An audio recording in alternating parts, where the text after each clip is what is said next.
slavery was just natural. But did you have a question, Adrian? Sorry. Yeah, no problem. So the question, I'm going to make a statement before ask a question. God is the single, perfect, first causal principle that underlies all existence and being. Is that correct? Yeah. Awesome, Yeah. awesome. That's one way of putting it. Yeah, and to reject that is to to, Is to, to have to, is to have to no reject that is to be irrational. Yeah, the reason why is because then you're not going to have any background information to predicate. You're not going to have any ultimate contextualization. So in the first view, where God is the single causal first principle who actualizes all the unity and diversity in the world according to his plan, when God is rejected, you're rejecting that he's the single causal first principle.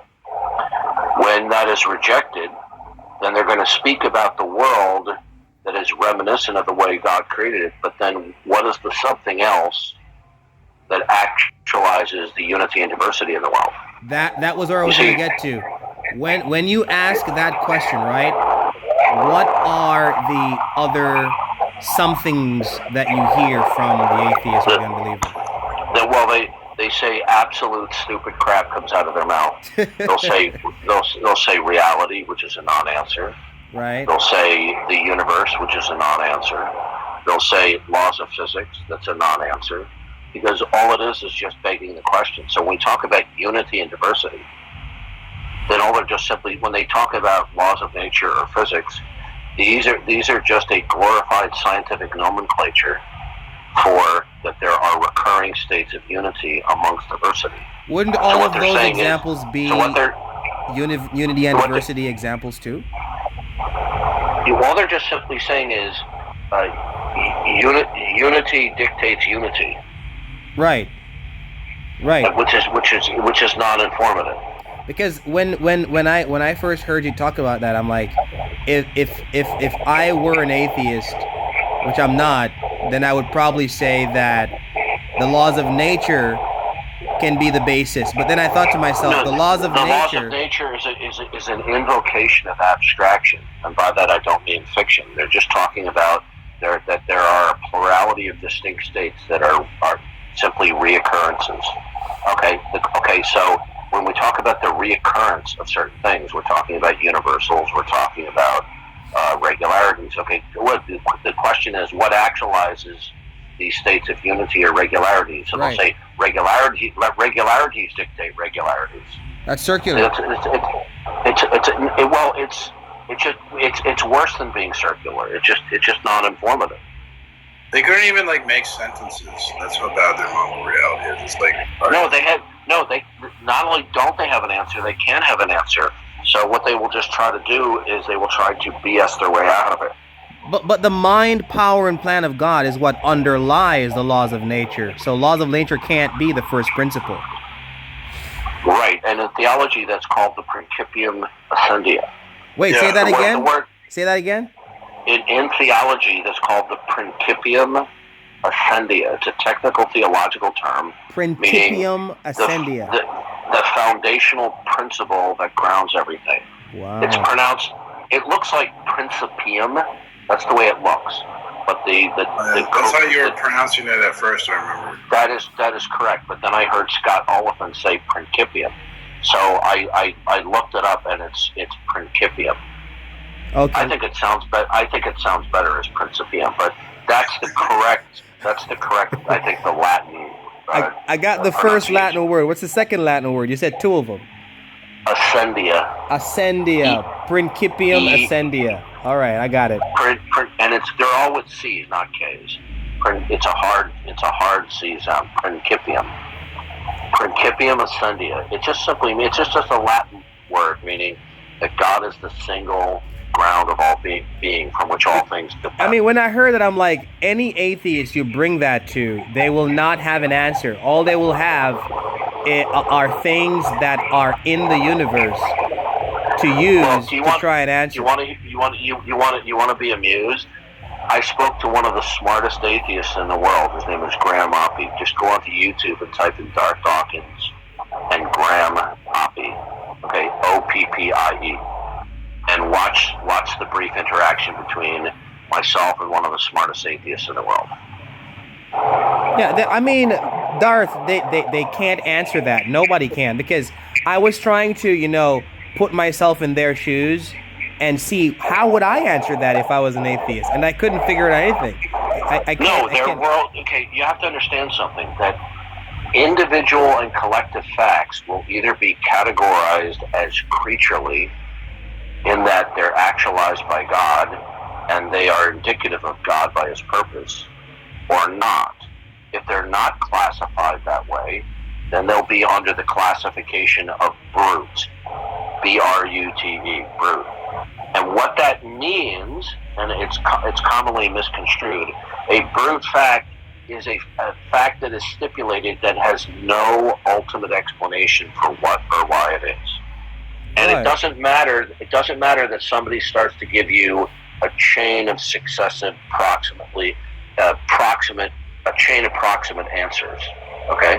Or imagine we have the circle in a dartboard, the bullseye. And then you have ever increasing outer circles. Okay?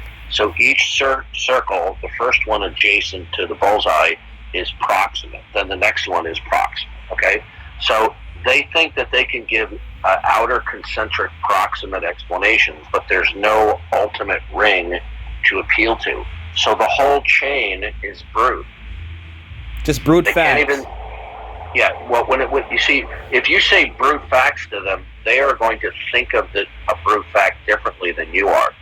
A brute fact is something that Cornelius Van Til, the theologian, pointed out, is a brute fact, by definition, is not reckoned to be a creaturely fact. In other words, that any fact that is not God is the product of God's actualization and creation and plan.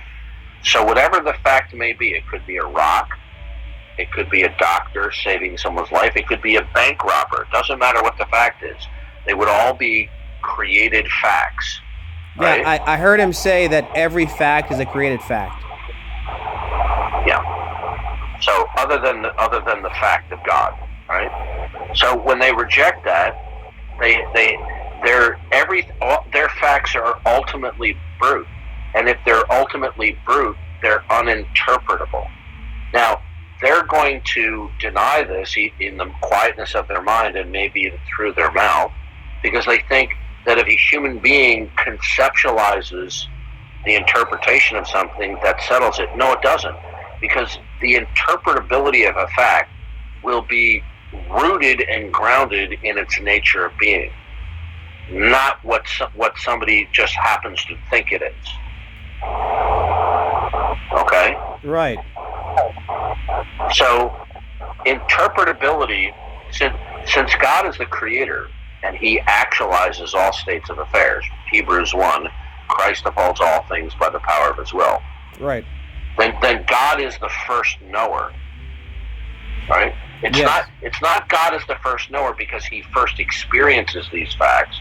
God is the first knower because God Himself institutes and plans what the facts are going to be. Now, I'm not smuggling in here a kind of determinism, right? God does determine certain things that cannot be otherwise, but I'm not advocating ultimate, determinism, right? But things are what they are according to the plan of God. I mean, Hebrews 1 and Colossians 1, that's true. Yeah, right. Colossians 1 is a major, Colossians 1 that is a major and important passage, right? So, one quick question. Would it be appropriate if I called that argument the metaphysical proof of God? No, we call it the transcendental argument for God. Okay. Continue. Do you like, Adrian? How old are you? I am going to be 30 in a few days. Okay, you sound very young. Yeah, okay, I don't have a lot of bass in my voice. I'm sorry. No, that's okay. No, some people sound younger. Sometimes I talk with 18-year-olds and they sound like they're 30-year-olds. But I just followed you. Follow me back, and I want you to send me a DM, and I'm going to send you a present. No problem, man. I got you. No problem. And the present is going to be so nice that the next dog that you get, you're going to name it after me. Okay, Darth. Okay, Darth. But the next time I see you on TikTok, you're going to go, Darth, man, you weren't kidding. That is some present. Darth Dawkins. Yeah. Okay, Darth. Okay, Darth Dawkins. The dog he names after you is Darth Dawkins, right? Darth Dawkins. Hey, you were saying that it's a transcendental argument, and you asked me how old I was, but you were saying something before you got off on that. What were you saying? No, I'm just asking if you like to read. Oh yeah, I love to. I have a very big library. I love to read, but I want to read the right stuff. Well, I'm sending you. I know it's still January, but I'm going to send you an early Christmas present. Thank you so much, man. I read Greg Bonson, Always Ready. Did you follow me? Wait, I actually followed both your accounts. There are two accounts of yours, and I followed both of them along with P Mars. He has two accounts as well. It's hard to follow Darth because he keeps getting banned. Oh wait, let me click on this one. By the way, I'm looking at your account there, right? And it looks like that you are a Black American. Is that correct? Well, I'm actually a Jamaican. My accent is from growing up around Americans. Okay. Well, you should know, according to the atheist, Darth Dawkins is a racist, so you might not want to associate with me. Well, I don't believe that. That's a lie. We're already. I know. We're already following each other. You're already on my list as a friend. I already follow. I'll be right. That was a horrible joke, Darth. I should drop you for that joke. I don't know. That's not a horrible joke. I mean, P Mars, they lie about this guy so much. It's amazing. Yeah, they do. I know. They lie about him so much. It's because of the argument. It's because they can't beat the argument. They insult you when they can't beat your argument. That's what they do. Yeah. That's what they do. They're very immature, not serious people. So that's, Okay. All right. So, Adrian, I just sent you a link to a present. Mum's the word as to the content. Okay. Okay. All right. Now, I just want to let you know that when you access that present that I just sent you, there's a 400 gigabyte download limit every 4 weeks. So if you run into a roadblock in terms of downloading bandwidth, you can purchase bandwidth if you want to download the whole present. Okay? Yeah, I just saw the link pop up. Okay, so that will bring absolute joy and delight to your heart. I can't wait to open it, man. Yeah? But thank you so much, Darth, for all that you're doing, man. I actually today when you were live, I wrote down the arguments that you made, and I have you word for word. You used an argument about a cat and a mat. And the cat is not the mat, and to make a statement that the cat is not the mat. I said the cat is on the mat. To say the cat is on the mat is to invoke states of unity and diversity. No, you're saying You're saying like the cat is not the mat. Hey, I misspoke. That's what I should have said. But that just goes to show that Darth has such a good memory. If you misquote him, he knows. No, I think you were quoting him. You were quoting him about the part where you're saying there's a distinction. I said both things. Yeah, exactly. Yeah, but what I have here is the cat is on the mat. The cat represents a state of identity or a state of unity. Let me read it out.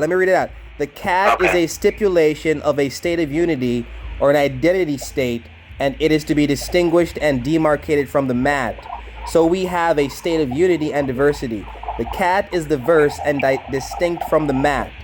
In the Christian worldview, the mind, power, and plan of God is the ultimate foundation for everything, including the actualization or imposition of any identity states, unity, and diversity. And there's more. I got you. Well, you got it, man. That's it right there. I have to write. Are you a stenographer? It looks like we got another diary going here. No. No. In order for me to. You know what? You're like Bart from Discord. Yeah. Bart showed the atheist that he kept a notebook of all the things that I said, and he showed it on camera, and they freaked out. Oh no! Oh no! Yeah. I We have have to a friend put named things- Barthologist. I have to put things in words so I can analyze them, so that I can understand them. That's the only way I'm gonna understand them. I have to put them in words. That There's way. a video on Tom Rabbit about it where Bart, he writes down in a notebook everything Darth says, and then he was telling it was his Darth diary, and he was like showing all the atheists and Tom. And they were freaking out. They couldn't believe that someone would actually write down what Darth says. Hey, this is my favorite part. It says, the atheist or unbeliever without God will not have any identifiable or defensible perfect first causal principle whose attribute set will be able to secure the actuality and intelligibility of everything. That's my favorite part. Now that's a substantive statement, but because they don't want to accept it, they're going to write it off as a word salad. Oh no, it's not a word salad. It's actually true, because they actually will not have an identifiable principle that can account for all of the diversity. They're not thinking of God as the singular, concrete, causal first principle for everything. All right. Now, when I say the single, causal, concrete first principle, we're not just talking about chronologically. We're talking contemporarily as well. Yeah, I have that down as well. In real time. So when they reject God, they think they're just rejecting this unimaginably powerful, unembodied mind who's going to get them if they don't love that mind. But in actuality, they're rejecting God as the all-conditioner, as Van Til would say, or the concrete universal, which is another way of putting it. All right? So in other words, the mind, the purpose, and the plan of God is a concrete state as opposed to a mere statement of abstraction. And it's the concrete mind of God that imposes and actualizes what is and what cannot be, and imposes the unity and diversity of the world. When they reject God, they're rejecting that God does that. So they're operating that something else actualizes the unity and diversity in the world. Right. Now, this is not something that they can deny or filibuster their way out of it.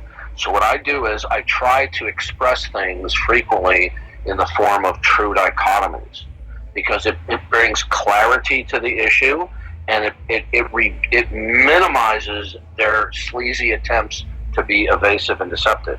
So I'll say, since you don't accept that God is the single causal first principle, then you believe that something else actualizes the unity and diversity in the world. I have that too. I have it right here. What's the something else? And their answer is, if they're honest, they'll go, I don't know. And then it's game over. It's checkmate, lights out. I wrote this under the title, Challenge for the Atheist. It says, what is your perfect first causal principle that is the ultimate referent that grounds truth, reason, and logic in your model of reality, by which you can know anything, including to know that the Christian worldview and the Christian God is not true? Yeah. So whenever they deny, I confronted this whack job of an atheist. His name is Jeff for Truth. He's on TikTok. He was on another stream where he didn't have mods, and they invited me on, and I confronted him. I said, if you're going to falsify the Christian worldview, you need to be standing on and speaking out of a worldview. So I said, what is your worldview? And I kid you not, this is a guy who is bat-guana crazy, attacking Christianity morning, noon, and night. Okay.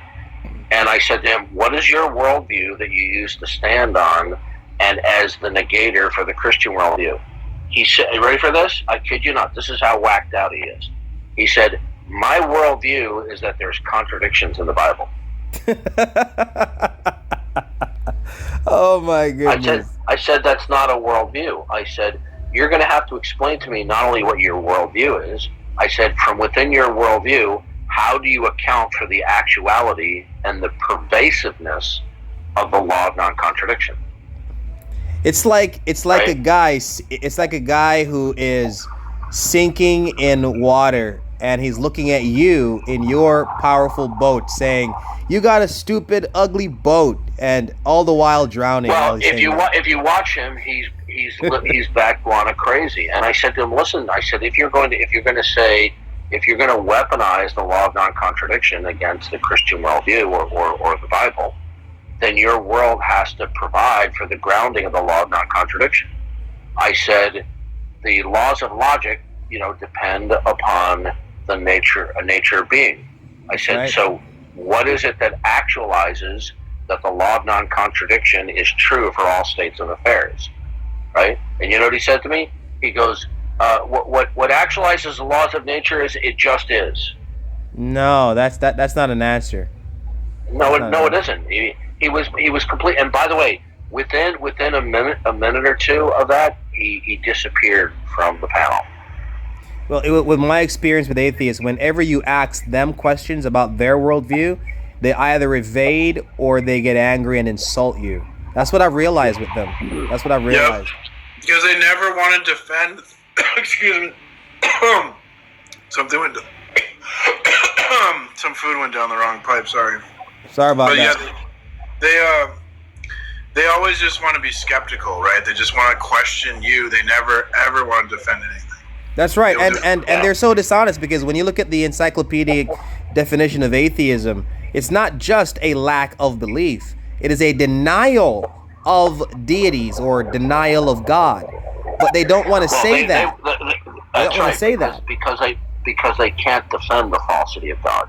Exactly. They can't prove a negative, and they know that, so they try to change it to say their lack of belief. Let me just correct you. We can prove negatives. But the issue is, but they cannot rationally defend their unqualified universal negation that God does not exist. Okay. Okay. So the maxim that people hear that they misquote all the time is, you can't prove a universal negative. Well, yeah, we can prove certain universal negatives, right? Atheism isn't even a negative. They would have to prove materialism is true, or they'd have to prove that. It's a completely rationally unjustified, arbitrary declaration of negation. Right? That's why when you say to them, "How is it that God doesn't exist?" They'll say, "Oh, there's no evidence for God." And I respond by, "What does that even mean? And how does it logically and necessarily follow from your statement? There's no evidence for God. How does it follow from that God doesn't exist?" What they will do is they will shapeshift from denying God. And then they will shapeshift into Captain Incredulity. I'm unconvinced. I have yet to be presented with evidence for God. You see, they're not actually defending the atheism that they're smuggling in. You see, neutrality is not possible. Right. So Adrian, do you have a pen with you? Yeah, I do. Okay, so you said you read Always Ready? Yes, I did. Okay, so in the Christmas present, if you go into the Bonson folder, there's going to be a folder that's called The Objective Proof for Christianity. Don't read that book, study that book. Okay? Now, my personal electronic copy in there it's a larger megabyte size than the electronic version. It has my personal highlights in it, the stuff that I highlighted. Study that book. Another book you want to study, and it'll be in the apologetics folder, and it might even be in the Bonson. Sometimes I duplicate some of the books in the different folders. So another book is called Every Believer Confident. Every Believer Confident? Every Believer Confident. Another book you want to read is Presuppositional Apologetics Stated and Defended. It's a more expansive representation of Bonson. In the Bonson folder, there's another folder called Trilogy, and there are three books that are transcribed lectures of Bonson's, but they're written down in a book form. So one is called there's volume 1, 2, and 3. One of them is called The Impossibility of the Contrary, Pushing the Antithesis, and Against All Opposition. Now, I didn't give it to them in necessarily what the correct order is, but I would study those books. Now, if you really want to go to the deep meat and potatoes, then you can read the book in the Bonson folder called Van Til's Apologetic by Greg Bonson, right? That's a thick tome, okay, T-O-M-B, as I would say tomb, but people correct me, and it's a tome. that's a real. It's a thick book, but it's going to give you. Greg Bonson was probably one of Van Til's greatest students and best translators, if you will, of Van Til.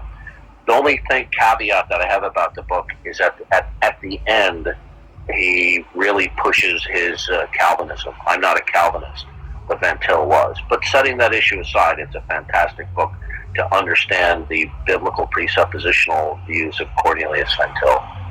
Look, if you have any questions in the future, do not hesitate to come back and ask. Okay, of or course. Ask questions about the Christmas present. Of course. Thank you so much, Darth. You are You are a good weapon of God in the kingdom. Thank you so much for all that you're doing, man. Sometimes. He's a racist weapon. No, he's not. No, he's not. That's what they say, among many lies. Have a good night, Darth. They even you ready for this? Some of the more sleazy ones, they even hoodwinked a so-called Christian apologist, and they gave them a phony script where they took me out of context, and he actually, followed their script to accuse me. Oh boy.